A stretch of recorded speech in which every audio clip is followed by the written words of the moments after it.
ನಮ್ಮನ್ನು ಬಹಳವಾಗಿ ಪ್ರೀತಿ ಮಾಡುವ ನಮ್ಮ ತಂದೆಯೇ, ನಿಮ್ಮ ನಾಮಕ್ಕೆ ಸ್ತೋತ್ರ ಸ್ವಾಮಿ. ನಿನ್ನ ಕೃಪಾಹಸ್ತದಲ್ಲಿ ನಮ್ಮೆಲ್ಲರನ್ನು ಒಪ್ಪಿಸ್ತೇನೆ ಸ್ವಾಮಿ. ವಾಕ್ಯವನ್ನು ಕೇಳುವ ಪ್ರತಿಯೊಬ್ಬರನ್ನು ಪವಿತ್ರಾತ್ಮನೇ ನಿನ್ನ ಪ್ರಸನ್ನತೆಯಲ್ಲಿ ನಡೆಸೆಂದು ಬೇಡುತ್ತಿದ್ದೇನೆ.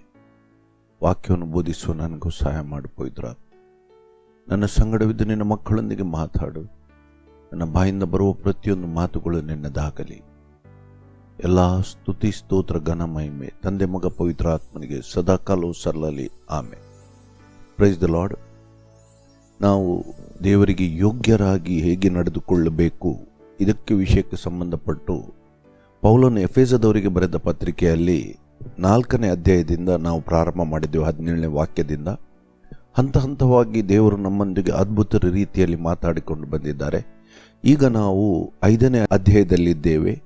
ಅಲ್ಲಿ 4 ವಾಕ್ಯಗಳನ್ನು ನಾವು ಮುಗಿಸಿದ್ದೇವೆ. ಅಲ್ಲಿ ನೋಡಿ ಹೇಗೆ ನಾವು ಪ್ರೀತಿ ಮಾಡಬೇಕು, ಕ್ರಿಸ್ತನು ಪ್ರೀತಿಸಿದಂತೆ ಇತರರನ್ನು ಪ್ರೀತಿಸಬೇಕೆಂಬ ವಿಷಯದಲ್ಲಿ ನೋಡಿದೆವು. ಜಾರತ್ವ, ಬಂಡುತನ, ಈ ವ್ಯಭಿಚಾರಕ್ಕೆ ಸಂಬಂಧಪಟ್ಟ ಪಾಪಗಳ ವಿಷಯದಲ್ಲಿ ನೋಡಿದೆವು. ಮತ್ತೆ ಅಲ್ಲಿ ಹಣದ ಆಸೆ, ಕೆಟ್ಟ ಆಸೆ ಅಥವಾ ಬೇರೆಯವರಿಗೆ ಸಂಬಂಧಪಟ್ಟ ಆಸೆ, ಇದರ ವಿಷಯದಲ್ಲಿ ಕೂಡ ನಾವು ಧ್ಯಾನ ಮಾಡಿದೆವು. ಈಗ ನಾವು ಉಪಕಾರ ಸ್ತುತಿ ಮಾಡುವ ವಿಷಯದಲ್ಲಿ ಕೂಡ ಧ್ಯಾನ ಮಾಡಿದ್ದೇವೆ. ಈಗ ನಾವು 5ನೇ ಅಧ್ಯಾಯ 5ನೇ ವಾಕ್ಯದಿಂದ ಇವತ್ತು 3 ವಾಕ್ಯ ನೋಡೋಣ, 5, 6, 7. ಆದ್ದರಿಂದ ಎಫೆಸದವರಿಗೆ ಬರೆದ ಪತ್ರಿಕೆ 5ನೇ ಅಧ್ಯಾಯ 5ನೇ ವಾಕ್ಯ 5, 6, 7. ಜಾರರು, ದುರಾಚಾರಿಗಳು, ವಿಗ್ರಹಾರಾಧಕರಂತಿರುವ ಲೋಭಿಗಳು, ಇವರಲ್ಲಿ ಒಬ್ಬರಿಗಾದರೂ ಕ್ರಿಸ್ತನ ಮತ್ತು ದೇವರ ರಾಜ್ಯದಲ್ಲಿ ಬಾಧ್ಯತೆ ಇಲ್ಲವೇ ಇಲ್ಲವೆಂದು ನೀವು ಚೆನ್ನಾಗಿ ಬಲ್ಲಿರಲ್ಲವೇ. ನೋಡಿ, ಇಲ್ಲಿ ಪೌಲನು ಮತ್ತೊಂದು ಬಾರಿ ಇಲ್ಲಿ ಎಚ್ಚರಿಸುತ್ತಾನೆ. ಯಾರು ಜಾರತ್ವ, ಬಂಡುತನ, ಅದರ ವಿಷಯದಲ್ಲಿ ಅವನು ಅಲ್ಲಿ ಮೇಲೆ 3ನೇ ವಾಕ್ಯದಲ್ಲಿ ಹೇಳ್ತಾ ಇದ್ದಾನೆ, ಇಂತಹ ಸುದ್ದಿ ಕೂಡ ನಿಮ್ಮಲ್ಲಿ ಇರಬಾರ್ದು. ಇಲ್ಲಿ ಪುನಃ ಏನು ಮಾಡ್ತಾನೆಂದರೆ, ಈ ಜಾರತ್ವ, ಬಂಡುತನ ಮತ್ತು ಈ ಆಸೆ ಉಳ್ಳವರು, ಅತಿ ಆಸೆ ಉಳ್ಳವರು, ಯಾವುದೇ ಬೇರೆಯವರ ವಿಷಯಕ್ಕೆ ತನಗೆ ಸಂಬಂಧಪಡದ ಯಾವುದೇ ವಿಷಯಗಳ ಮೇಲೆ ಆಸೆ ಉಳ್ಳವರು, ದೇವರು ತಮಗೆ ಕೊಟ್ಟದ್ದಕ್ಕಿಂತ ಹೆಚ್ಚಾಗಿ ಆಶಿಸುವವರು, ಇವರು ಯಾರು ಕೂಡ ನೋಡಿ ಅಂಥವರು ವಿಗ್ರಹಾರಾಧಕರಿಗೆ ಲೋಭಿಗಳಂತ, ಅಂಥವರು ವಿಗ್ರಹಾರಾಧಕರಿಗೆ ಸಮನಾಗಿದ್ದಾರೆ. ವಿಗ್ರಹಾರಾಧಕರಂತಿರುವ ಲೋಭಿಗಳು ಅಂತ ಅಲ್ಲಿ ಬರೆಯಲ್ಪಟ್ಟಿದೆ. ಇವರು ಒಬ್ಬರಾದರೂ ಕ್ರಿಸ್ತನ ಮತ್ತು ದೇವರ ರಾಜ್ಯದಲ್ಲಿ ಬಾಧ್ಯತೆ ಹೊಂದುವುದಿಲ್ಲವೆಂದು ನೀವು ಚೆನ್ನಾಗಿ ಬಲ್ಲಿರಲ್ಲವೇ ಅಂತ ಹೇಳ್ತಾನೆ. ನಿಮಗೆಲ್ಲರಿಗೂ ಇದು ಗೊತ್ತುಂಟಲ್ಲ ಅಂತ ಹೇಳಿ ಇನ್ನೊಂದು ಸಾರಿ ಈ ಎಚ್ಚರಿಕೆಯ ಮಾತುಗಳನ್ನು ಹೇಳ್ತಾನೆ. ಇಂಥ ಯಾವುದೇ ಕೆಲಸ ಮಾಡುವವರು ದೇವರ ರಾಜ್ಯಕ್ಕೆ ಬಾಧ್ಯರಾಗುವುದಿಲ್ಲವೆಂಬ ಎಚ್ಚರಿಕೆಯ ಮಾತನ್ನು ಹೇಳ್ತಾನೆ. ನೋಡಿ, ಇಲ್ಲಿ ಮುಂದಕ್ಕೆ ನೋಡೋಣ. ನಾವು 6ನೇ ವಾಕ್ಯದಿಂದ, ಹುರುಳಿಲ್ಲದ ಮಾತುಗಳನ್ನು ಆಡುವವರಿಗೆ ಕಿವಿಗೊಟ್ಟು ಮೋಸ ಹೋಗಬೇಡಿರಿ. ಅಂತಹ ಕೃತ್ಯಗಳ ನಿಮಿತ್ತದಿಂದ ದೇವರ ಕೋಪವು ಆತನಿಗೆ ಅವಿಧೇಯರಾಗಿರುವವರ ಮೇಲೆ ಬರುತ್ತದೆ. ನೀವು ಅವರೊಂದಿಗೆ ಪಾಲುಗಾರರಾಗಬೇಡಿರಿ. ನೋಡಿ, ಇದು ಪೌಲನೀಗ ಬರುವುದು ಯಾವ ವಿಷಯಕ್ಕೆ? ಈ 3 ಪಾಪಗಳ ವಿಷಯದಲ್ಲಿ ಚರ್ಚೆ ಮಾಡಿದ ಕೂಡಲೇ ಆತನು ಬರುವುದು ಯಾವ ವಿಷಯದಲ್ಲಿ? ಇಲ್ಲಿ ಬೋಧಕರ ವಿಷಯದಲ್ಲಿ. ಇಲ್ಲಿ ಏನು ಹುರುಳಿಲ್ಲದ ಮಾತುಗಳನ್ನಾಡುವವರು ಅಂದರೆ ದೇವರ ವಾಕ್ಯವನ್ನು ಬಿಟ್ಟು ಲೌಕಿಕ ರೀತಿಯಲ್ಲಿ ಪ್ರಸಂಗ ಮಾಡಿ ಜನರನ್ನು ಮೋಸಗೊಳಿಸಿ ಹಣದಾಸೆಯಿಂದ ಸೇವೆ ಅಂತ ಹೇಳುವವರು, ವ್ಯಾಪಾರ ನಡೆಸುವವರು, ಇವರೆಲ್ಲರೂ ಈ ಪಂಗಡಕ್ಕೆ ಸೇರಿದವರಾಗಿದ್ದಾರೆ. ಇದು ಸುಳ್ಳು ಬೋಧಕರ ಮತ್ತು ಸುಳ್ಳು ಪ್ರವಾದಿಗಳ ವಿಷಯದಲ್ಲಿ ಪೌಲನು ಪ್ರಸ್ತಾಪಿಸುವ ಮಾತುಗಳಾಗಿದೆ. ನೋಡಿ, ಇಲ್ಲಿ ಏನು ಹೇಳ್ತದೆ ನೋಡಿ, ಆತನಿಗೆ ದೇವರ ಕೋಪವು ಅವನಿಗೆ ಅವಿಧೇಯರಾಗಿರುವವರ ಮೇಲೆ ಬರುತ್ತದೆ. ನೀವು ಅವರೊಂದಿಗೆ ಪಾಲುಗಾರರಾಗಬೇಡ್ರಿ. ನೋಡಿ, ಅವರನ್ನು ಬಿಟ್ಟು ದೂರ ಹೋಗಿರಿ. ಅವರೊಂದಿಗೆ ಯಾವ ರೀತಿಯಲ್ಲಿಯೂ ಪಾಲುಗಾರರಾಗಬೇಡ್ರಿ. ನೋಡಿ, ಇವತ್ತು ಅನೇಕ ಜನರು ಈ ಸುಳ್ಳು ಬೋಧಕರ ವಿಷಯದಲ್ಲಿ ಅವ್ರಿಗೆ ಗೊತ್ತಿದ್ದರೂ ಕೂಡ ನಾವು ಯಾವ ಸಭೆಗೆ ಹೋಗುವುದು, ಎಲ್ಲಿ ಹೋಗುವುದು, ಏನು ಮಾಡುವುದು, ಎಲ್ಲ ಚಿಂತನೆಯಿಂದ ಮತ್ತೆ ಮತ್ತೆ ಅವರೊಂದಿಗೆ ಪಾಲುಗಾರರಾಗಿ ತಮ್ಮ ಆತ್ಮಿಕ ಜೀವಿತವನ್ನು ಹಾಳು ಮಾಡಿಕೊಂಡಿದ್ದಾರೆ. ಬಹಳ ಎಚ್ಚರಿಕೆಯಿಂದ ನೋಡಬೇಕು. ಯಾಕೆ ನಾನು ಈ ವಿಷಯದಲ್ಲಿ ಹೇಳ್ತೇನೆಂದರೆ, ನಾವು ಈ ಸುಳ್ಳು ಬೋಧಕರ ವಿಷಯದಲ್ಲಿ ನಾವು ಅನುಭವಿಸಿ ಎಲ್ಲ ನೋಡಿದ್ದೇವೆ. ನೀವು ಯೋಚಿಸಿ, ಇಷ್ಟೊಂದು ವಿದ್ಯಾಭ್ಯಾಸ ಇದ್ದು ಒಂದು ಕ್ರಿಸ್ತ ಕುಟುಂಬದಲ್ಲಿ ಬೆಳೆದವರು ನಾವೇ ಈ ಸುಳ್ಳು ಬೋಧಕರ ಈ ಮೋಸಕರವಾದ ಸಂಗತಿಗೆ ಒಳಗಾಗಿ ನಾವು ಎಂಥ ಕಷ್ಟಗಳನ್ನು ಅನುಭವಿಸಿದ್ರೆ ನಮಗೆ ಗೊತ್ತು. ಆದರೆ ದೇವರ ಪ್ರೀತಿ ನಮ್ಮ ಮೇಲೆ ಬಹಳ ಅದ್ಭುತವಾದದ್ದು. ದೇವರು ನಮಗೆ ಇದರಿಂದ ಬಿಡುಗಡೆ ಕೊಟ್ಟಿದ್ದಾರೆ. ಅದಕ್ಕಾಗಿ ನಾನು ಸುಳ್ಳು ಬೋಧಕರ ವಿಷಯದಲ್ಲಿ ಯಾವಾಗಲೂ ನಾನು ಹೆಚ್ಚು ಹೆಚ್ಚು ಜನರಿಗೆ ಎಚ್ಚರಿಸ್ತಾ ಇದ್ದೆ. ಯಾಕೆ? ನಾವೇ ಮೋಸಕ್ಕೆ ಒಳಗಾಗಿದ್ದರೆ ನಿಮ್ಮಂಥ ವಿದ್ಯಾಭ್ಯಾಸ ಇಲ್ಲದವರು, ಹೆಚ್ಚು ಜ್ಞಾನ ಇಲ್ಲದವರು, ಲೌಕಿಕ ಜ್ಞಾನ ಇಲ್ಲದವರು ಯಾವ ರೀತಿಯಾಗಿ ಸಮಸ್ಯೆಗೆ ಒಳಗಾಗ್ಬೋದು ಅಂತ ನೀವೇ ಯೋಚಿಸಿ. ಮತ್ತು ಇವತ್ತು ಅನೇಕರು ಹೇಳ್ತಾರೆ, ನಾವು ಬೇರೆ ಸೇವಕರ ವಿಷಯದಲ್ಲಿ ಮಾತಾಡಬಾರದು. ದೇವರ ವಾಕ್ಯದಲ್ಲಿ ಇವರು ಸೇವಕರಲ್ಲ, ಇವರು ವ್ಯಾಪಾರ ಮಾಡೋರು. ಹಣಕ್ಕಾಗಿ ಕೈಯಲ್ಲಿ ಬೈಬಲ್ ಹಿಡಿದು ವ್ಯಾಪಾರ ಮಾಡೋರು, ಇವರು ದಂಧೆ ಮಾಡುವವರು. ಇವತ್ತು ಬಹಳ ಸುಲಭವಾಗಿ ಮಾಡುವಂಥ ದಂಧೆ ಅಥವಾ ಒಂದು ಉದ್ಯೋಗ ಅಂದರೆ ಸೇವೆ. ಖಾಲಿ ಒಂದು ಬೈಬಲ್ ಇಟ್ಕೊಂಡ್ರೆ ಸಾಕು. ಅದು ಕೂಡ ಬೇಕಂತ ಇಲ್ಲ, ಉಚಿತಾರ್ಥವಾಗಿ ಕೊಡೋರು ಇದ್ದಾರೆ. ಅದನ್ನು ಕೂಡ ಯಾವ ಒಂದು ಹಣ ಇಲ್ಲದೆ ನೀವು ಪ್ರಾರಂಭ ಮಾಡಬಹುದಾದ ದಂಧೆ ಅಂದರೆ ಇದು. ಅದಕ್ಕಾಗಿ ಅನೇಕ ಜನರು ಇವತ್ತು ಏನು ಆಗದಾಗ ಇದೊಂದು ಸುಲಭದ ದಾರಿ ಅಂತ ಹೇಳಿ ಬರ್ತಾರೆ. ಆರಾಮವಾಗಿ ದಿನ ನಡೀತವೆ ಅಂತ ಹೇಳಿ, ಕಷ್ಟಪಟ್ಟು ದುಡಿಲಿಕ್ಕೆ ಬೇಡ, ಅದಕ್ಕಾಗಿ ಈ ವಿಷಯದಲ್ಲಿ ಬರ್ತಾರೆ. ಇದನ್ನೆಲ್ಲ ಮಾತಾಡುವಾಗ ಕೆಲವರಿಗೆ ಬಹಳ ಕೋಪ ಬರ್ತದೆ. ನಮ್ಮ ವಿಷಯದಲ್ಲಿ ಏನೇನು ಮಾತಾಡಿದ್ದಾರೆ, ನಮಗೆ ಏನು ತೊಂದರೆ. ಆದರೆ ನಾನು ದೇವರ ವಾಕ್ಯದಲ್ಲಿ ಇವತ್ತು ಇದು ಬಂದಿದೆ, ಆವಾಗ ಎಚ್ಚರಿಸುವುದು ನನ್ನ ಕೆಲಸ. ಯಾರು ಬೇಕಾದರೆ ಏನು ಮಾತಾಡಲಿ, ಎಲ್ಲವನ್ನು ದೇವರ ವಾಕ್ಯದ ಆಧಾರದಲ್ಲಿ ನಾನು ಹೇಳ್ತಾ ಇದ್ದೇನೆ. ಸ್ಪಷ್ಟವಾಗಿ ನೋಡಿ, ಇಲ್ಲಿ ಮೋಸ ಹೋಗಬೇಡ್ರಿ, ಅವರೊಂದಿಗೆ ಪಾಲುಗಾರರಾಗಬೇಡಿ ಅಂತ ಇಲ್ಲಿ ದೇವರ ವಾಕ್ಯ ಹೇಳ್ತದೆ. ಈಗ ಯೇಸುವಿನ ಮಾತುಗಳಲ್ಲಿ ನಾವು ನೋಡೋಣ. ಯೇಸು ಈ ಸುಳ್ಳು ಬೋಧಕರು, ಸುಳ್ಳು ಪ್ರವಾದಿಗಳ ವಿಷಯದಲ್ಲಿ ಏನು ಹೇಳಿದ್ದಾನೆ ಅಂತ ನೋಡೋಣ. ಮತ್ತಾಯನ ಸುವಾರ್ತೆಗೆ ಹೋಗೋಣ. ಮೊದಲು 24ನೇ ಅಧ್ಯಾಯ 24ನೇ ವಾಕ್ಯ ನೋಡಿ. ಮೊದಲು ಈ ವಾಕ್ಯ ನಾವು ನೋಡೋಣ. 24ನೇ ಅಧ್ಯಾಯ 24ನೇ ವಾಕ್ಯ ನೋಡಿ.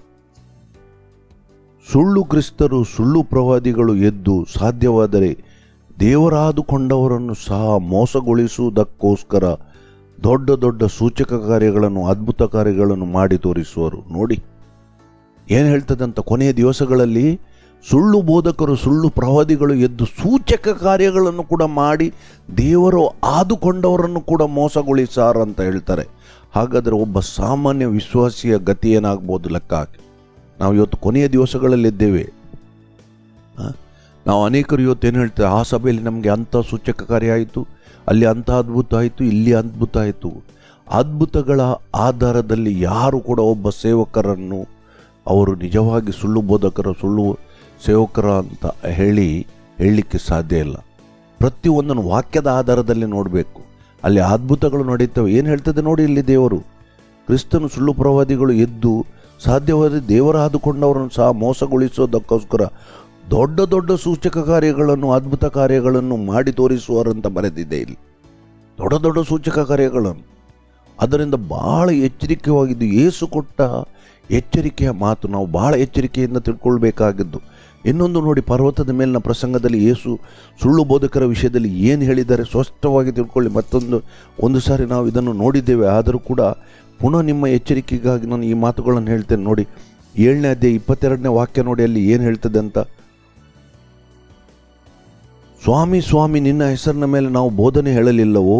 ನಿನ್ನ ಹೆಸರಿನ ಮೇಲೆ ದೆವ್ವಗಳನ್ನು ಬಿಡಿಸಲಿಲ್ಲವೋ? ನಿನ್ನ ಹೆಸರಿನ ಮೇಲೆ ಅನೇಕ ಮಹತ್ಕಾರ್ಯಗಳನ್ನು ಮಾಡಲಿಲ್ಲವೋ ಎಂದು ಆ ದಿನಗಳಲ್ಲಿ ಎಷ್ಟೋ ಜನರು ನನಗೆ ಹೇಳುವರು. ಆಗ ನಾನು ಅವರಿಗೆ, ನಾನೆಂದು ನಿಮ್ಮ ಗುರುತು ಕಾಣೆನು, ಧರ್ಮವನ್ನು ಮೀರಿ ನಡೆದವರೇ, ನನ್ನಿಂದ ತೊಲಗಿ ಹೋಗಿರಿ ಎಂದು ಎಲ್ಲರ ಮುಂದೆ ಹೇಳುವೆನು. ನೋಡಿ, ನ್ಯಾಯ ತೀರ್ಪಿನ ದಿವಸದಲ್ಲಿ ಯಾರು ಇವರು ಇಲ್ಲ. ಅದ್ಭುತ ಕಾರ್ಯಗಳನ್ನು ಮಾಡುವವರು, ಸೇವೆ ಮಾಡಿದವರು, ಕ್ರಿಸ್ತನ ಹೆಸರಿನಲ್ಲಿ ದೆವ್ವಗಳನ್ನು ಬಿಡಿಸಿದವರು, ಮಹತ್ಕಾರ್ಯಗಳನ್ನು ಮಾಡಿದವರು, ಇವರೆಲ್ಲರ ವಿಷಯದಲ್ಲಿ ಏನು ಬರೆಯಲ್ಪಟ್ಟಿದೆ ಅಂತ ಲೆಕ್ಕ ಹಾಕಿ ನೀವು. ಹಾಗಾದರೆ ಎಷ್ಟೊಂದು ನಾವು ಎಚ್ಚರಿಕೆಯಿಂದ ಇರಬೇಕು. ಯೇಸು ತನ್ನ ಸ್ವಂತ ಮಾತುಗಳಿಂದ ನಮ್ಮೆಲ್ಲರನ್ನು ಎಚ್ಚರಿಸ್ತಾನೆ. ಅದಕ್ಕಾಗಿ ಪೌಲನು ಪ್ರತಿ ಒಂದು ಪತ್ರಿಕೆಯಲ್ಲಿ ಸುಳ್ಳು ಬೋಧಕರ ವಿಷಯದಲ್ಲಿ ಎಚ್ಚರಿಸ್ತಾ ಇದ್ದಾನೆ. ಆತನು ಹೆಸರು ತೆಗೆದು ಕೂಡ ಕೆಲವರನ್ನು ಅವರ ವಿಷಯದಲ್ಲಿ ಎಚ್ಚರಿಸಿದ್ದಾನೆ. ನೀವು ಬಹಳ ಆದ್ದರಿಂದ ಈ ವಿಷಯವನ್ನು ಎಚ್ಚರಿಕೆಯಿಂದ ಕೇಳಬೇಕಾಗಿದೆ. ಯಾಕೆಂದ್ರೆ ನಾವು ಕೊನೆಯ ದಿವಸಗಳಲ್ಲಿದ್ದೇವೆ. ಯೇಸು ನಮ್ಮನ್ನು ಎಚ್ಚರಿಸಿದ್ದಾನೆ. ನೋಡಿ, ಅಲ್ಲಿ ಸ್ವಲ್ಪ ಮುಂದೆ 15ನೇ ವಾಕ್ಯಕ್ಕೆ ಹೋಗಿ ಅಲ್ಲಿ ಏನು ಹೇಳ್ತದೆ ನೋಡಿ. ಸುಳ್ಳು ಪ್ರವಾದಿಗಳ ವಿಷಯದಲ್ಲಿ ಎಚ್ಚರವಾಗಿರಿ. ಸುಳ್ಳು ಪ್ರವಾದಿಗಳ ವಿಷಯದಲ್ಲಿ ಎಚ್ಚರಿಕೆ. ಅವರು ಕುರಿವೇಷ ಹಾಕಿಕೊಂಡು ನಿಮ್ಮ ಬಳಿಗೆ ಬರುತ್ತಾರೆ, ಆದರೆ ಅವರು ಒಳಗೆ ನೋಡಿದರೆ ಅವರು ಹಿಡಿದುಕೊಂಡು ಹೋಗುವ ತೋಳಗಳೇ. ನೋಡಿ, ನೋಡಲಿಕ್ಕೆ ಬಹಳ ಒಳ್ಳೆಯದು ಕುರಿವೇಷ ಹಾಕಿಕೊಂಡವರು ಅಂತ, ವೇಷ ಹಾಕಿಕೊಂಡು, ಆದರೆ ಒಳಗಿಂದ ತೋಳಗಳೇ. ಅಂದರೆ ಏನು?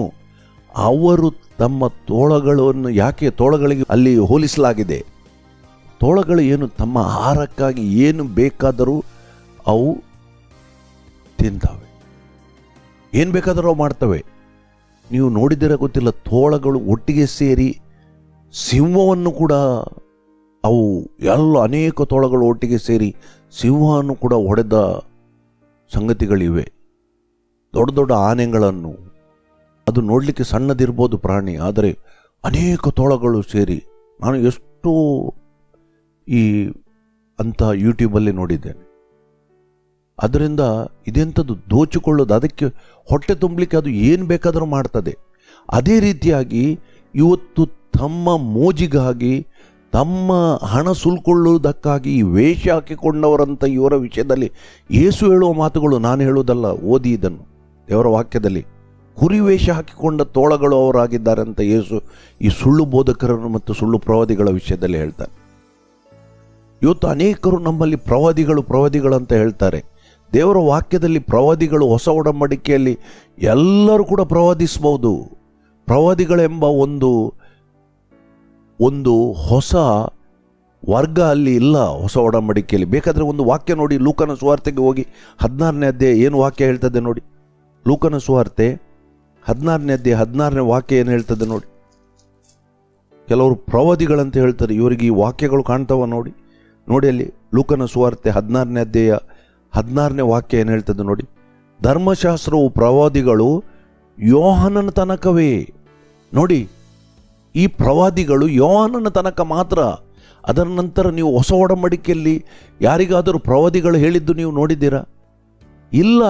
ಹಾಗೆಂತ ಪ್ರವಾದನೆಗಳು ಇಲ್ಲ ಅಂತ ನಾನು ಹೇಳುವುದಿಲ್ಲ. ಆ ಪ್ರವಾದಿಗಳೆಂಬ ಒಂದು ವರ್ಗ ಹಳೆಯ ಒಡಂಬಡಿಕೆಯಲ್ಲಿ ಮಾತ್ರ ಇತ್ತು. ಯಾಕೆಂದರೆ ಅವರ ಮೂಲಕ ಮಾತ್ರ ದೇವರು ಜನರೊಂದಿಗೆ ಮಾತಾಡ್ತಿದ್ದರು. ಅದಕ್ಕಾಗಿ ಒಂದು ಪ್ರಾಮುಖ್ಯವಾದ ಒಂದು ವರ್ಗ ಪ್ರವಾದಿಗಳ ವರ್ಗ ಅಂತ ಅಲ್ಲಿ ಹಳೆಯ ಒಡಂಬಡಿಕೆಯಲ್ಲಿತ್ತು.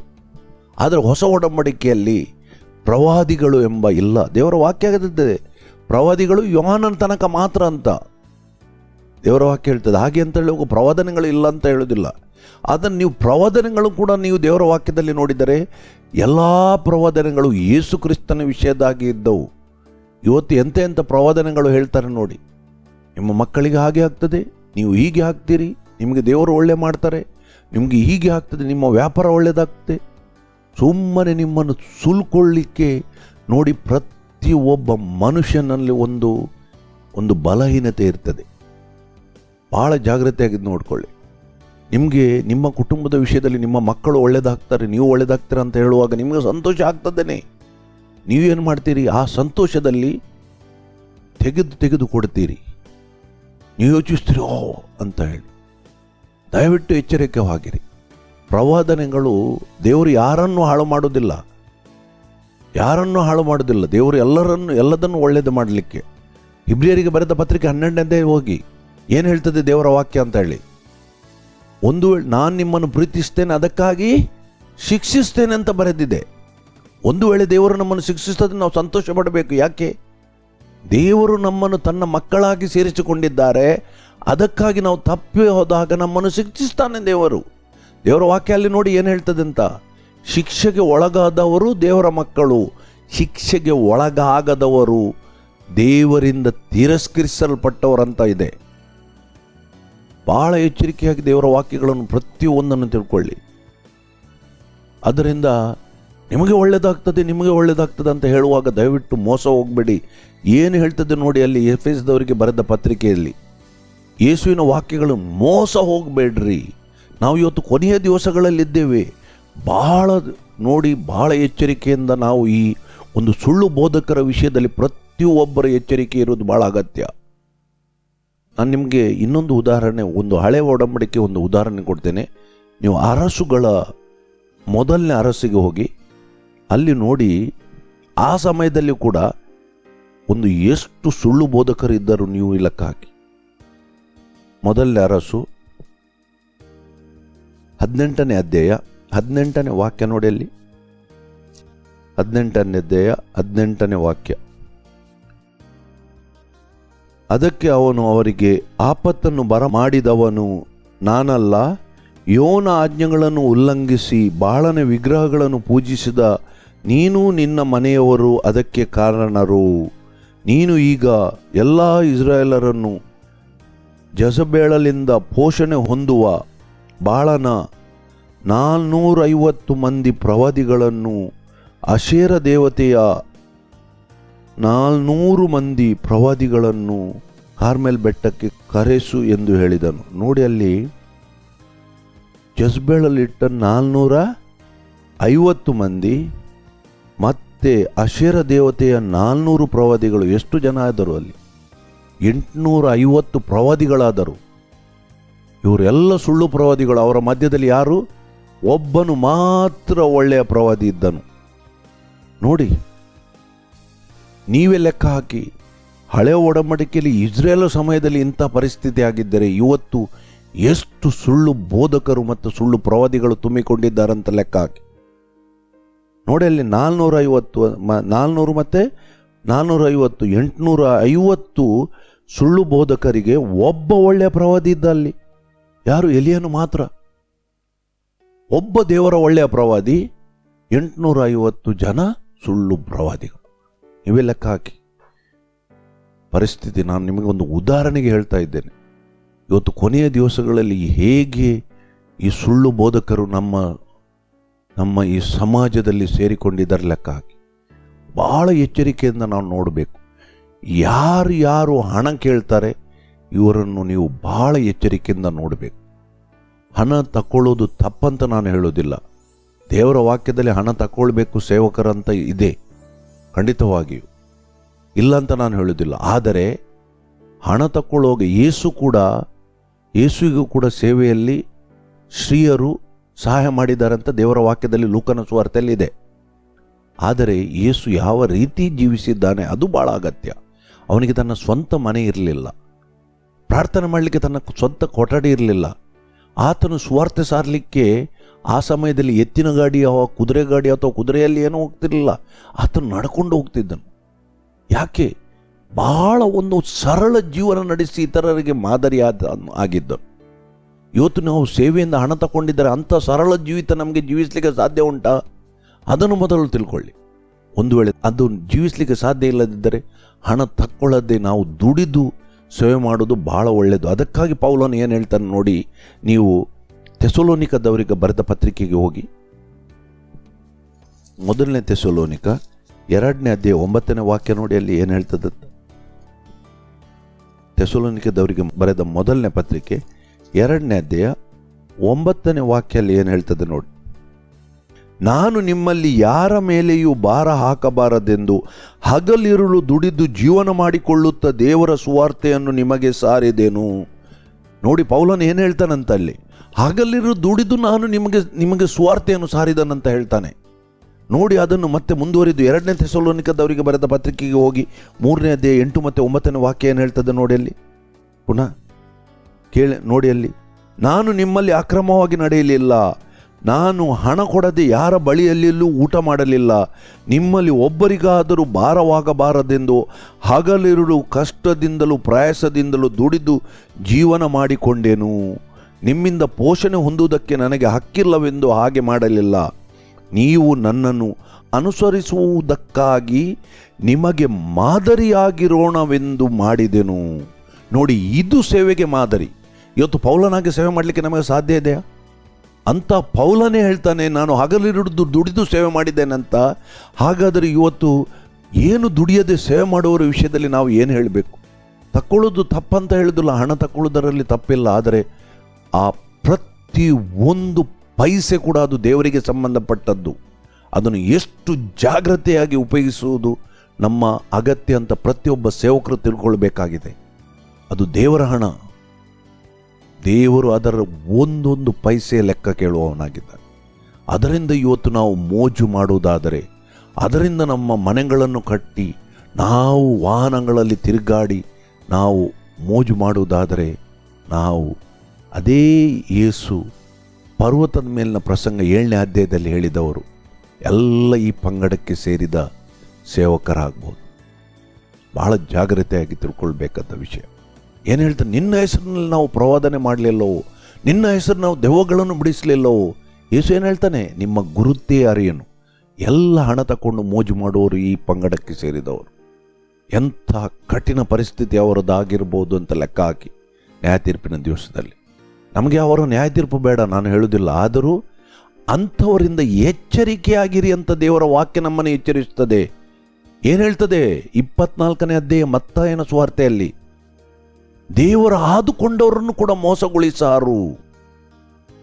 ಆದ್ದರಿಂದ ಬಹಳ ಜಾಗ್ರತೆಯಾಗಿ ಇಂಥವರ ವಿಷಯದಲ್ಲಿ ನಾವು ಎಚ್ಚರಿಕೆ ಆಗಬೇಕು. ಅದು ನನ್ನ ಕೆಲಸ. ನನಗೆ ಅವರ ವಿಷಯದಲ್ಲಿ ನ್ಯಾಯ ತೀರ್ಪು ಮಾಡಿ ನಾನು ಮಾಡೋದಿಲ್ಲ. ನನಗೆ ಬೇಡ. ನ್ಯಾಯ ತೀರ್ಪು ಮಾಡುವವನು ದೇವರಿದ್ದಾನೆ. ದೇವರ ವಾಕ್ಯದ ಪ್ರಕಾರ ಯಾರ್ಯಾರು ಅಂತ ನಾನು ಯಾರ ಹೆಸರು ಹಿಡಿದು ಯಾರಿಗೆ ಬೊಟ್ಟು ತೋರಿಸಿ ನಾನು ಕೆಲಸ ಮಾಡೋದಲ್ಲ. ದೇವರ ವಾಕ್ಯದಲ್ಲಿ ಏನಿದೆ ಅದು ನಿಮಗೆ ತಿಳಿಸುವುದು. ಯಾಕೆಂದರೆ ನನ್ನ ಕೈ ಕೆಳಗೆ ಕೊಟ್ಟ ದೇವಜನರನ್ನು ಎಚ್ಚರಿಸುವುದು ಕೆಲಸ ನನ್ನದಾಗಿದೆ. ದೇವರ ವಾಕ್ಯದ ಪ್ರಕಾರ ನಾವು ಎಫೆಸದವರಿಗೆ ಬರೆದ ಪತ್ರಿಕೆಯಲ್ಲಿ ಅಲ್ಲಿ ಹಂತ ಹಂತವಾಗಿ ಬಂದಿದ್ದೇನೆ. ಈಗ ಪೌಲನು ಹೇಳ್ತಾನೆ, ಹುರುಳು ಮಾತುಗಳಿಂದ ನಿಮ್ಮನ್ನು ಮೋಸಗೊಳಿಸುವವರ ವಿಷಯದಲ್ಲಿ ಎಚ್ಚರಿಕೆಯಾಗಿರಿ ಅಂತ ಹೇಳಿ. ನೋಡಿ, ಅಲ್ಲಿ ಅಪೊಸ್ತಲ ಕೃತ್ಯ 18ನೇ ಅಧ್ಯಾಯ 3ನೇ ಅಧ್ಯಾಯ, ಪೌಲನು ಡೇರೆ ಕಟ್ಟುವವನಾಗಿದ್ದನು. ಆತನು ಡೇರೆ ಕಟ್ಟಿಕೊಂಡು ಜೀವನ ಮಾಡ್ತಿದ್ದಾನಂತ ಉಂಟು. ಪೌಲನಾಗಿ ಸೇವೆ ಮಾಡಲಿಕ್ಕೆ ಯಾರಿಗಾದರೂ ಸಾಧ್ಯ ಇದೆಯಾ? ಇವತ್ತು ಎಂಥ ಮಾತುಗಳನ್ನು ಆಡ್ತಾರೆ ನೋಡಿ. ಪೂರ್ಣಕಾಲಿಕ ಸೇವೆ, ಫುಲ್ ಟೈಮ್ ಮಿನಿಸ್ಟ್ರಿ ಅಂತ ಹೇಳ್ತಾರೆ. ದೇವರು ನನಗೆ ಪೂರ್ಣಕಾಲಿಕ ಸೇವೆ ಮಾಡಲಿಕ್ಕೆ ಕರೆದನಂತ. ನಾನು ಹೇಳುದು, ಪೌಲನ ಎಂಥ ಸೇವೆ.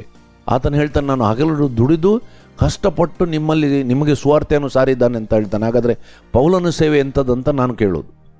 ಎಲ್ಲಿದೆ ದೇವರ ವಾಕ್ಯದಲ್ಲಿ ಪೂರ್ಣಕಾಲಿಕ ಸೇವೆ ಮತ್ತು ಅರೆಕಾಲಿಕ ಸೇವೆ ಅಂತ? ಫುಲ್ ಟೈಮ್ ಮಿನಿಸ್ಟ್ರಿ ಮತ್ತು half time ministry, part time ministry ಅಂತ ಎಲ್ಲಿ ಉಂಟು ದೇವರ ವಾಕ್ಯದಲ್ಲಿ? ನನಗೆ ತೋರಿಸಲಿ, ನನಗೆ ಕಾಣಲಿಲ್ಲ.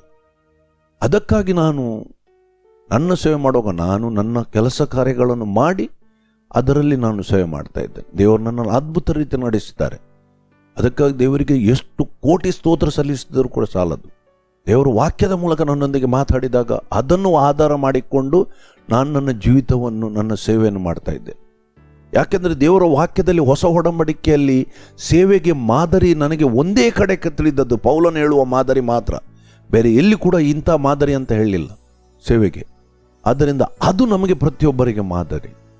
ಬಹಳ ಎಚ್ಚರಿಕೆಯಾಗಿದ್ದ. ಆದ್ದರಿಂದ ನಾನು ಇಷ್ಟು ಹೇಳೋದು, ಯಾರು ಹಣ ತಗೊಳ್ತಾರೆ ಯಾರು ತಗೊಳ್ದಿಲ್ಲ ನಮಗೆ ಬೇಡ ಅವರ ವಿಷಯದಲ್ಲಿ. ಆದರೆ ನಾವು ಬಹಳ ಎಚ್ಚರಿಕೆಯಾಗಿರಬೇಕು. ಇವತ್ತು ಹಣ ತಕ್ಕೊಳ್ಳೋರು ಸೇವಕರ ವಿಷಯದಲ್ಲಿ ಬಹಳ ಎಚ್ಚರಿಕೆಯಾಗಿರಿ. ಅವರ ಉದ್ದೇಶ ಎಂಥದ್ದು? ನಿಮ್ಮಿಂದ ಹಣ ದೋಚಿಕೊಳ್ಳುವ ಕುರಿವೇಷ ಹಾಕಿದ ತೋಳಗಳೋ ಎಂಬ ಸ್ಪಷ್ಟವಾಗಿ ಅವರ ವಿಷಯದಲ್ಲಿ ತಿಳ್ಕೊಳ್ಳಿ. ಅವರ ಉದ್ದೇಶ ನಿಮ್ಮ ಹಣವನ್ನು ದೋಚಿಸುವುದು ಮಾತ್ರವಂತ ತಿಳ್ಕೊಳ್ಳಿ. ನೋಡಿ, ಇವತ್ತು ನಾವು ಸೇವೆ ಮಾಡ್ತೇವೆ, ಯಾರ ಹಣ ತಗೊಳ್ಳೋದಿಲ್ಲ. ಎಷ್ಟೊಂದು ಗೌರವ ನಮಗಿದೆ. ಆದರೆ ಹಣ ತಕ್ಕೊಳ್ಳೋರ ವಿಷಯದಲ್ಲಿ ಜನ ಏನು ಮಾತಾಡ್ತಾರೆ, ಎಂತ ಇವತ್ತು ಇಡೀ ಲೋಕದಲ್ಲಿ ನೋಡಿದರೆ ಇದೊಂದು ಸೇವೆಯದ್ದು ಒಂದು ವ್ಯಾಪಾರ ಆಗಿದೆ. ಅನ್ಯರು ಮಾತಾಡೋ ಮಾತುಗಳು ನೋಡಿ ಇವತ್ತು ಕ್ರಿಸ್ತ ಸೇವಕರ ವಿಷಯದಲ್ಲಿ. ಯಾಕೆ ಇದೆಲ್ಲ ಬೇಕಾ ನಮಗೆ? ದೇವರ ವಾಕ್ಯ ಹೇಳ್ತೇನೆ, ನಿಮ್ಮ ನಿಮಿತ್ತವಾಗಿ ಇವತ್ತು ಅನ್ಯರ ಬಾಯಲ್ಲಿ ನನ್ನ ನಾಮವು ದೂಷಣೆಗೆ ಒಳಗಾಗಿದೆ ಅಂತ ದೇವರ ವಾಕ್ಯ ಹೇಳ್ತದೆ. ಸ್ಪಷ್ಟವಾಗಿ ತಿಳ್ಕೊಳ್ಳಿ. ನೋಡಿ, ನಾವು ಹಳೆಯ ಒಡಂಬಡಿಕೆಯಲ್ಲಿ ಕೆಲವು ವಾಕ್ಯಗಳನ್ನು ನೋಡೋಣ. ಸುಳ್ಳು ಬೋಧಕರ ವಿಷಯದಲ್ಲಿ ದೇವರು ಏನು ಮಾತಾಡಿದ್ದಾರೆ ಅಂತ ಯೆರೆಮೀಯನ ಪ್ರವಾದನೆಗೆ ಹೋಗೋಣ. 23ನೇ ಅಧ್ಯಾಯ, ಯೆರೆಮೀಯನ ಪ್ರವಾದನೆ 23ನೇ ಅಧ್ಯಾಯಕ್ಕೆ ಹೋಗೋಣ. ಅಲ್ಲಿ 16ರಿಂದ 29 ತನಕ ಓದೋಣ. ನಾನು ಬೇಗ ಓದ್ತೇನೆ, ನೀವು ಕೇಳಿ ಎಲ್ಲರೂ. ಸೇನಾಧೀಶ್ವರನಾದ ಯೆಹೋವನು ಇಂತೆನ್ನುತ್ತಾನೆ, ನಿಮಗೆ ಪ್ರವಾದಿಸುವ ಪ್ರವಾದಿಗಳ ಮಾತನ್ನು ಕೇಳಬೇಡಿರಿ. ನಿಮ್ಮಲ್ಲಿ ವ್ಯರ್ಥ ನಿರೀಕ್ಷೆಯನ್ನು ಹುಟ್ಟಿಸುತ್ತಾರೆ. ನೋಡಿ, ನಿಮಗೆ ಒಳ್ಳೆಯದಾಗ್ತದೆ, ನಿಮ್ಮ ಮಕ್ಕಳು ಹಾಗೆ ಆಗ್ತಾರೆ, ನಿಮಗೆ ವ್ಯಾಪಾರದಲ್ಲಿ ಇದಾಗ್ತದೆ ಅಂತ ವ್ಯರ್ಥ ವ್ಯರ್ಥ ನಿರೀಕ್ಷೆಯನ್ನು ಹುಟ್ಟಿಸ್ತಾರೆ ಅಂತ ದೇವರ ವಾಕ್ಯ ಹೇಳ್ತದೆ. ಅವರ ಮಾತನ್ನು ಕೇಳಬೇಡ್ರಿ ಅಂತ ದೇವರ ವಾಕ್ಯ ಹೇಳ್ತದೆ. ನಿಮ್ಮಲ್ಲಿ ವ್ಯರ್ಥ ನಿರೀಕ್ಷೆಯನ್ನು ಹುಟ್ಟಿಸುತ್ತಾರೆ. ಯೋನ ಬಾಯಿಂದ ಹೊರಟಿದ್ದನ್ನು ನುಡಿಯದೆ, ನೋಡಿ ದೇವರು ಏನು ಮಾತಾಡಿದ್ದಾರೆ ಅದನ್ನು ನುಡಿಯದೆ, ಇವತ್ತು ದೇವರ ವಾಕ್ಯಗಳು ನಮ್ಮ ಕೈಯಲ್ಲಿ ಕೊಡುತ್ತೆ, ಅದನ್ನು ನುಡಿಯದೆ ತಮ್ಮ ಹೃದಯಕ್ಕೆ ಹೊಳೆದುದನ್ನೇ ಹೇಳುತ್ತಾರೆ. ದೇವರ ವಾಕ್ಯವನ್ನು ಹೇಳುವುದಿಲ್ಲ, ದೇವರ ವಾಕ್ಯದ ಮೂಲಕ ಎಚ್ಚರಿಸುವುದಿಲ್ಲ. ನೋಡಿ, ನಿಮ್ಮ ಮಕ್ಕಳು ಪಾಪದಲ್ಲಿ ಬಿದ್ದರೆ ನರಕಕ್ಕೆ ಹೋಗ್ತಾರೆ. ನೋಡಿ, ಮಕ್ಕಳನ್ನು ಎಚ್ಚರಿಸಿ. ಇವತ್ತು ಮೊಬೈಲ್ಗಳ ಮೂಲಕ ನಿಮ್ಮ ಮಕ್ಕಳು ದಾರಿ ತಪ್ಪುತ್ತಾರೆ, ಕೆಟ್ಟ ಕೆಲಸ ಮಾಡ್ತಾರೆ, ಹೀಗೆ ಮಾಡ್ತಾರೆ, ಅದು ಮಾಡ್ತಾರೆ. ಯಾರನ್ನು ಎಚ್ಚರಿಸುವುದಿಲ್ಲ. ನಿಮ್ಮ ಮಕ್ಕಳಿಗೆ ಒಳ್ಳೆಯದಾಗ್ತದೆ, ನಿಮ್ಮ ಮಗಳು ಹಾಗೆ ಆಗ್ತಾಳೆ, ನಿಮ್ಮ ಮಗ ಹೀಗೆ ಆಗ್ತಾನೆ. ನಿಮ್ಮನ್ನು ದಾರಿ ತಪ್ಪಿಸುವವರಾಗಿದ್ದಾರೆ ಅಂತ ದೇವರ ವಾಕ್ಯ ಹೇಳ್ತದೆ. ನೋಡಿ, ವ್ಯರ್ಥ ನಿರೀಕ್ಷೆ ನಿಮ್ಮಲ್ಲಿ ಹುಟ್ಟಿಸುತ್ತಾರೆ. ಪ್ರತಿಯೊಬ್ಬ ಮನುಷ್ಯನಿಗೆ ಒಂದು ಜೀವಿತದಲ್ಲಿ ನಿರೀಕ್ಷೆ ಇರುವುದು ಬಹಳ ಸರಿ. ಆದರೆ ವ್ಯರ್ಥ ನಿರೀಕ್ಷೆಗೆ ಇಂಥ ಮೋಸಕರವಾದ ಪ್ರವಾದನೆಗಳನ್ನು ಕೇಳಿ ನಮ್ಮ ಜೀವಿತ, ಆತ್ಮಿಕ ಜೀವಿತವನ್ನು ಹಾಳು ಮಾಡಬಾರ್ದು. ಬಹಳ ಎಚ್ಚರಿಕೆಯಿಂದ ನೋಡಿ ಏನು ಹೇಳ್ತದೆ ದೇವರ ವಾಕ್ಯದಿಂದ. ಯವನ ಬಾಯಿಯಿಂದ ಹೊರಟದ್ದನ್ನು ನುಡಿಯದೆ ಸ್ವಂತ ಹೃದಯಕ್ಕೆ ಹೊಳೆದದನ್ನೇ ಹೇಳುತ್ತಾರೆ. ನನ್ನನ್ನು ಅಸಡ್ಡೆ ಮಾಡುವವರಿಗೆ ನಿಮಗೆ ಶುಭವಾಗುವುದು ಎಂಬುದಾಗಿ ಯವನು ಅಂದಿದ್ದಾನೆ ಎಂದು ಹೇಳುತ್ತಾರೆ. ನೋಡಿ, ದೇವರ ವಿಷಯದಲ್ಲಿ ಅಸಡ್ಡೆ ಮಾಡುವವರು, ದೇವರ ವಿಷಯದಲ್ಲಿ ಭಯ ಇಲ್ಲದವರು, ದೇವ ಭಯದಿಂದ ಜೀವಿಸದವರು, ಪಾಪದಲ್ಲಿರುವವರು ನಿಮಗೆ ಒಳ್ಳೆಯದಾಗ್ತದೆ ಅಂತ ಹೇಳ್ತಾನೆ ಅಂತ ದೇವರ ವಾಕ್ಯ ಹೇಳ್ತದೆ. ನೋಡಿ, ದೇವರ ವಾಕ್ಯವು ಹೇಗೆ ಇದೆ ಅಂತ ಲೆಕ್ಕ ಕಡಿ. ನಾನೊಬ್ಬ ಪ್ರವಾದಿ ಬೆಂಗಳೂರಿಂದ ಬಂದಿದ್ದ ಅಂತ ಹೇಳಿ ನರಗುಂದದಲ್ಲಿ ಬಂದಾಗ ಒಬ್ಬ ಹೇಳಿದರು, ನೋಡಿ ಸಿಸ್ಟರ್, ನಿಮಗೆ ಒಳ್ಳೆಯದಾಗ್ತದೆ, ನಿಮ್ಮ ಗಂಡ ಶೀಘ್ರದಲ್ಲಿ ರಕ್ಷಣೆಗೆ ಬರ್ತಾನೆ ಅಂತ ಹೇಳಿ. ವರ್ಷ ಕೆಲವಾದವು, ಶೀಘ್ರ ಎಂಥದ್ದು ವರ್ಷ ನನಗೆ ಗೊತ್ತಿಲ್ಲ, ಇನ್ನೂ ರಕ್ಷಣೆಗೆ ಬಂದದ್ದು ನನಗೆ ಗೊತ್ತಿಲ್ಲ. ಇವರನ್ನು ಎಂಥದ್ದು ಹೇಳ್ಬೋದು ಅಂತ ನೀವೇ ಲೆಕ್ಕ ಹಾಕಿ. ಇದೆಲ್ಲ ವ್ಯರ್ಥ ನಿರೀಕ್ಷೆಯನ್ನು ಹುಟ್ಟಿಸುವವರು ಜನ. ಹೇಗೆ ನೋಡಿ ಅಲ್ಲಿ 17ನೇ ವಾಕ್ಯಕ್ಕೆ ಹೋಗಿ, ನಿಮಗೆ ಶುಭವಾಗುವುದು ಎಂಬುದಾಗಿ ಯೋನು ಅಂದಿದ್ದಾನೆ ಎಂದು ಹೇಳುತ್ತಲೇ ಇದ್ದಾರೆ. ಸ್ವಂತ ಹೃದಯದ ಹಠದಂತೆ ನಡೆಯುವವರೆಲ್ಲರಿಗೂ ನಿಮಗೆ ಯಾವ ಕೇಡು ಸಂಭವಿಸದೆ ಎಂದು ನುಡಿಯುತ್ತಾರೆ. ನೋಡಿ, ಸ್ವಂತ ಹಠದಿಂದ ತಮ್ಮ ಸ್ವಂತ ಹೃದಯದ ಹಠದಂತೆ ನಡೆಯುವರು. ಹೃದಯಕ್ಕೆ ಲೌಕಿಕ ಆಲೋಚನೆಗಳಲ್ಲಿ ಜೀವಿಸುವವರಿಗೆ ನಿಮಗೆ ಒಳ್ಳೆಯದಾಗ್ತದೆ ಅಂತ ಹೇಳ್ತಾರೆ. ಯಾರು ಯವನ ಆಲೋಚನಾ ಸಭೆಯಲ್ಲಿ ನಿಂತು ಆತನ ಮಾತುಗಳನ್ನು ಕೇಳಿ ಕಂಡಿದ್ದಾರೆ, ಯಾರು ಆತನ ನುಡಿಗೆ ಕಿವಿಗೊಟ್ಟು ಗಮನಿಸಿದ್ದಾರೆ. ಆಹಾ, ಯೆಹೋವನ ರೋಷವೆಂಬ ಬಿರುಗಾಳಿಯು, ಸುಂಟರ ಗಾಳಿಯು ಹೊರಟಿದೆ, ಅದು ದುಷ್ಟರ ತಲೆಯ ಮೇಲೆ ಹೊಡೆಯುವುದು. ಯೆಹೋವನು ತನ್ನ ಹೃದಯಾಲೋಚನೆಯನ್ನು ನಡೆಸಿ ನೆರವೇರಿಸುವ ತನಕ ಅವನ ರೋಷವು ಹಿಂದಿರುಗದು. ಕಟ್ಟಕಡೆಯ ದಿನಗಳಲ್ಲಿ ನೀವು ಅದನ್ನು ಸ್ಪಷ್ಟವಾಗಿ ಗ್ರಹಿಸಿರಿ. ನಾನು ಆ ಪ್ರವಾದಿಗಳನ್ನು ಕಳಿಸಲಿಲ್ಲ, ತಾವೇ ಆತುರಗೊಂಡರು. ನಾನು ಇವರಿಗೆ ಏನು ಹೇಳಲಿಲ್ಲ, ತಾವೇ ಪ್ರವಾದಿಸಿದರು. ಇವರು ತನ್ನ ಆಲೋಚನಾ ಸಭೆಯಲ್ಲಿ ನಿಂತಿದ್ದರೆ ನನ್ನ ಮಾತುಗಳನ್ನು ನನ್ನ ಜನರ ಕಿವಿಗೆ ಮುಟ್ಟಿಸಿ ಅವರನ್ನು ಅವರ ದುರ್ಮಾರ್ಗದಿಂದಲೂ ದುಷ್ಕೃತ್ಯದಿಂದಲೂ ತಪ್ಪಿಸುತ್ತಿದ್ದರು. ಯೋನಿಂತೆನ್ನುತ್ತಾನೆ. ನೋಡಿ, ಎಂಥದ್ದು ಎಚ್ಚರಿಸಲಿಲ್ಲ ಇವರು. ಎಚ್ಚರಿಕೆ ಇಲ್ಲ, ಎಚ್ಚರಿಕೆ ಜನರಿಗೆ ಬೇಡ. ದೇವರ ವಾಕ್ಯ ಏನು ಹೇಳ್ತದೆ? ಕೊನೆ ದಿವಸಗಳಲ್ಲಿ ಜನರು ತೀಟೆ ಕಿವಿ ಉಳ್ಳವರಾಗಿ ತಮ್ಮ ಅನುಕೂಲಕ್ಕೆ ಬೋಧಿಸುವ ಬೋಧಕರನ್ನೇ ಇಟ್ಟು ಬಿಡ್ತಾರೆ ಅಂತ ಹೇಳಿ. ಜನರಿಗೆ ಇವತ್ತು ಎಚ್ಚರಿಕೆ ಬೇಡ. ಜನರಿಗೆ ಯಾವತ್ತು ಒಳ್ಳೆಯದಾಗ್ತದೆ, ನಿಮಗೆ ಶುಭವಾಗ್ತದೆ, ನಿಮ್ಮ ಮಕ್ಕಳು ಹಾಗೆ ಆಗ್ತಾರೆ, ನೀವು ಹೀಗೆ ಆಗ್ತೀರಿ, ನಿಮಗೆ ಒಳ್ಳೆಯದು ಆಶೀರ್ವಾದ ಬರ್ತದೆ, ದೇವರು ಪ್ರೀತಿ ಸ್ವರೂಪನ್ನು ನಿಮ್ಮನ್ನು ಒಳ್ಳೆ ಮಾಡ್ತಾನೆ. ಪಾಪದಲ್ಲಿ ಇದ್ದವರಿಗೆ ಕೂಡ ಇದೇ ವಾಕ್ಯಗಳನ್ನು ಕೊಟ್ಟು ವ್ಯರ್ಥವಾದ ನಿರೀಕ್ಷೆಯನ್ನು ಇಟ್ಟು ಅವರನ್ನು ದೋಚುವ ತೋಳಗಳು ಇವರಾಗಿದ್ದಾರೆ. ಸ್ಪಷ್ಟವಾಗಿ ತಿಳ್ಕೊಳ್ಳಿ ದೇವರ ವಾಕ್ಯದಲ್ಲಿ ಏನು ಹೇಳ್ತದೆ ಅಂತ. ನೋಡಿ, ಯೇಸು ಪರ್ವತದ ಮೇಲಿನ ಪ್ರಸಂಗದಲ್ಲಿ ಸ್ಪಷ್ಟವಾಗಿ ಸುಳ್ಳು ಬೋಧಕರ ವಿಷಯದಲ್ಲಿ ಎಚ್ಚರಿಸಿದ್ದಾನೆ. ದೇವರ ವಾಕ್ಯ ಇವತ್ತು ಏನು ಹೇಳ್ತದೆ ನೋಡಿ. ನಾವು ಎಫೆಸದವರಿಗೆ ಬರೆದ ಪತ್ರಿಕೆಗೆ ಬಂದಿದ್ದೇವೆ. ಈಗ 5ನೇ ಅಧ್ಯಾಯದಲ್ಲಿ ಏನು, ಮೋಸ ಹೋಗಬೇಡ್ರಿ ಇಂಥವರ ಹತ್ರ. ಕೊನೆಯ ದಿವಸಗಳಲ್ಲಿ ನಾವು ಇದ್ದೇವೆ. ಬಹಳ ಎಚ್ಚರಿಕೆಯಿಂದ ಕೇಳುವ ಮಾತುಗಳು ಇದಾಗಿವೆ. ನೋಡಿ, ನಾವು ಎಜೆಕಿಯಲ್ ಇನ್ನೊಂದು ಪ್ರವಾದಿಯ ವಿಷಯದಲ್ಲಿ ಆ ಪ್ರವಾದಿಯ ಪುಸ್ತಕದಲ್ಲಿ ನೋಡೋಣ. ಎಜೆಕಿಯಲ್ನ ಪ್ರವಾದನೆಗೆ ಹೋಗಿ ಅಲ್ಲಿ 22ನೇ ಅಧ್ಯಾಯ 20ನೇ ವಾಕ್ಯ ಏನು ಹೇಳ್ತದೆ ನೋಡಿ. ಎಜೆಕಿಯಲ್ನ ಪ್ರವಾದನೆ 22ನೇ ಅಧ್ಯಾಯ 20ನೇ ವಾಕ್ಯ ಏನು ಹೇಳ್ತದೆ ನೋಡಿ. ಅಲ್ಲಿ ಬೆಳ್ಳಿ, ತಾಮ್ರ, ಕಬ್ಬಿಣ, ಸೀಸ, ತವರ ಇವುಗಳನ್ನು ಕುಲುಮೆಯೊಳಗೆ ಕೂಡಿಸಿ ಉರಿ ಹತ್ತಿಸಿ ಕರಗಿಸುವಂತೆ ನಾನು ನಿಮ್ಮನ್ನು ನನ್ನ ಉಗ್ರ ಕೋಪದಿಂದ ಕೂಡಿಸಿ ಇಟ್ಟುಬಿಟ್ಟು ಕರಗಿಸುವೆನು. ನೋಡಿ, ಇಂಥವರ ವಿಷಯದಲ್ಲಿ ದೇವರ ವಾಕ್ಯ ಇಂಥವರ ವಿಷಯದಲ್ಲಿ ಏನು ಹೇಳ್ತದೆ ನೋಡಿ. ಬಹಳ ಎಚ್ಚರಿಕೆಯಿಂದ ನಾವು ನೋಡಬೇಕಾಗಿದೆ. 27ನೇ ವಾಕ್ಯ ನೋಡಿ, ಅಲ್ಲೇ 22ನೇ 27ನೇ ವಾಕ್ಯ. ಅಲ್ಲಿನ ಪ್ರಧಾನರು ಸುಲಿಗೆಗಾಗಿ ರಕ್ತ ಸುರಿಸಿ ನರಪ್ರಾಣಿಗಳನ್ನು ನುಂಗುವವರಾಗಿ ಬೇಟೆಗಳನ್ನು ಸೀಳುವ ತೋಳಗಳಂತಿದ್ದಾರೆ. ಅಲ್ಲಿನ ಪ್ರವಾದಿಗಳು ಇವರಿಗಾಗಿ ಮಿಥ್ಯಾ ದರ್ಶನಗಳನ್ನು ಸುಳ್ಳು ಕಣಿಗಳನ್ನು ಕಂಡು ಯೆಹೋವನು ಮಾತನಾಡದಿದ್ದರೂ ಕರ್ತನಾದ ಯೆಹೋವನು ಇಂತೆನ್ನುತ್ತಾನೆ ಎಂದು ನುಡಿಯುತ್ತಾ ಮೇಲೆ ಮೇಲೆ ಸುಣ್ಣ ಬಳಿದಿದ್ದಾರೆ.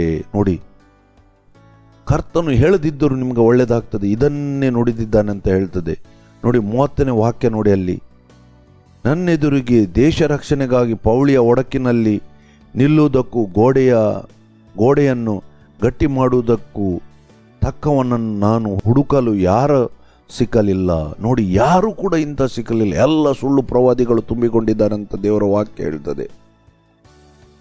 ನಾವು ಬಹಳ ಎಚ್ಚರಿಕೆಯಿಂದ ದೇವರ ವಾಕ್ಯಗಳನ್ನು ಈ ಸುಳ್ಳು ಬೋಧಕರ ವಿಷಯದಲ್ಲಿ ನಾವು ತಿಳ್ಕೊಳ್ಬೇಕಾಗಿದೆ.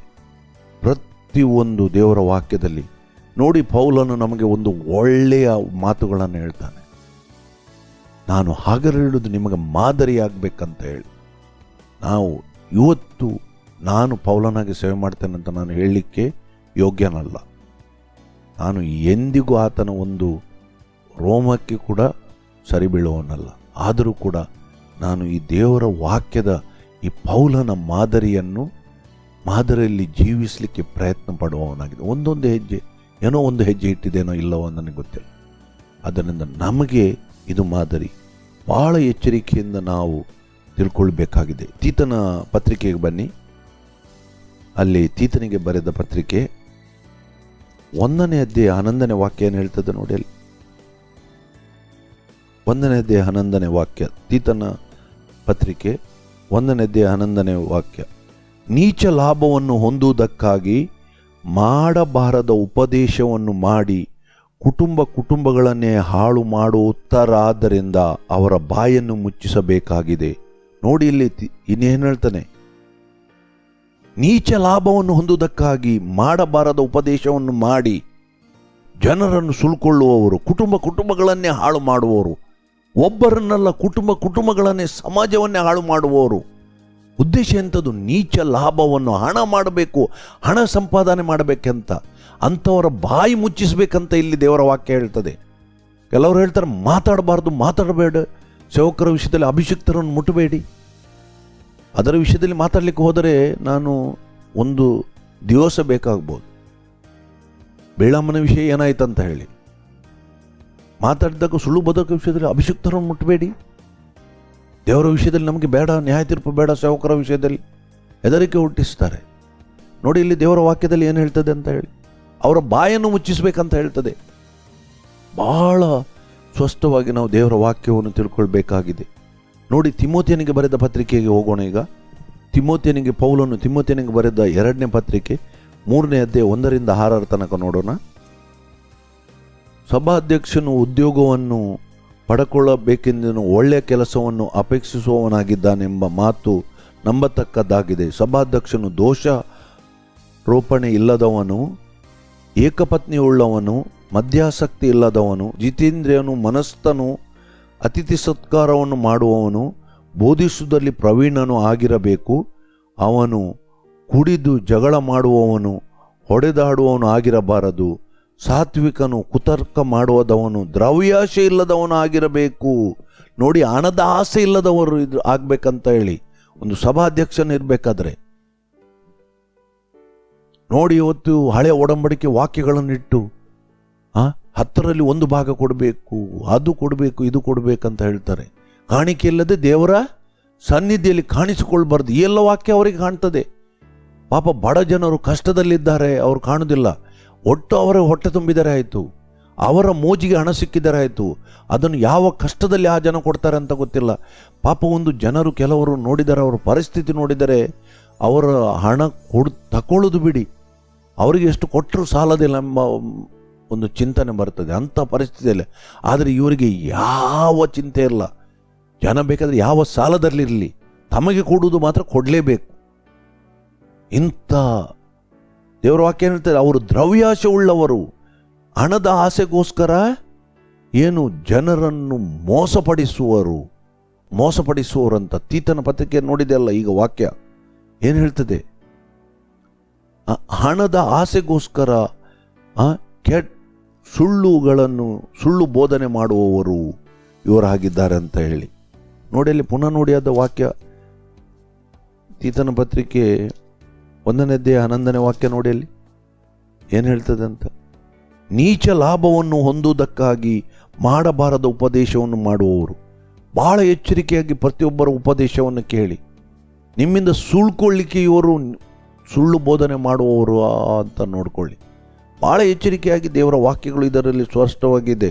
ನಾವು ಎಷ್ಟು ವಾಕ್ಯಗಳ ಮೂಲಕ ನಿಮ್ಮನ್ನು ಎಚ್ಚರಿಸಬಹುದು ನೋಡಿ. ದೇವರ ವಾಕ್ಯದಲ್ಲಿ ಹಣ ತಗೊಳ್ಳುವುದು, ಸೇವೆಗೋಸ್ಕರ ತಗೊಳ್ಳೋದು ತಪ್ಪಂತ ಇಲ್ಲ. ಆದರೆ ಅದು ಭಾಳ ಎಚ್ಚರಿಕೆಯಿಂದ ಆ ಪ್ರತಿಯೊಂದು ಒಂದೊಂದು ಪೈಸೆಯನ್ನು ಕೂಡ ಲೆಕ್ಕಕ್ಕೆ ದೇವರದ್ದು ಹಣ, ಅದು ಭಾಳ ಜಾಗ್ರತೆಯಿಂದ ಉಪಯೋಗಿಸೋದು ಭಾಳ ಅಗತ್ಯವಾಗಿದೆ.